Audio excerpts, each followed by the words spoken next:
आज आपण कोहळ्याचे बोंड बनवणार आहे। त्यासाठी कोहळं स्वच्छ धुवून चिरून घेतलं आहे आणि आता याला थोडं मीठ टाकून 7 ते 8 शिट्ट्या देऊया। हे कोहळं आपलं आता अशा प्रकारे शिजून रेडी झालेलं आहे। आता आपण हे छान त्याला मॅश करून घेऊया। मॅश झाल्यावर याच्यामध्ये 1 वाटी साखर मिक्स करून 5 ते 10 मिनिटं गॅसवर शिजवून घेऊ। अशा प्रकारे हे आपलं आता शिजवून झालेलं आहे।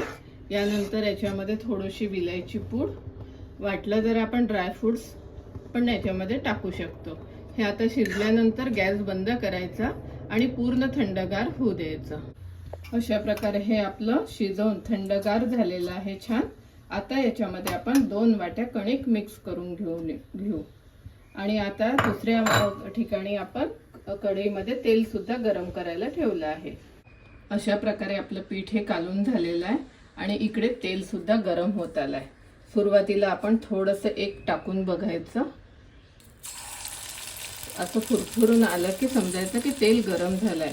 त्यानंतर आपण बोंड हे तळून घ्यायचे।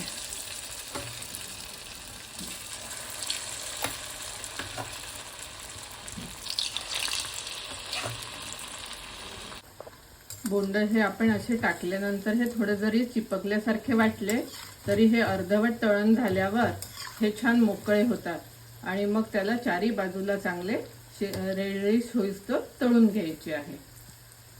हे बोंड आपण आधी हायवर केले आणि नंतर थोडेसे मोकळे झाल्यावर त्याला मंद आचेवर शिजवले। आता बघा याचा कलर कसा असा गोल्डन ब्राऊन आलाय। हा अगदी रेडी झालेला आहे। ही विदर्भातली स्पेशल डिश आहे, पारंपरिक आहे कोहळ्याचे बोंड। आता आपण याला काढून घेऊया।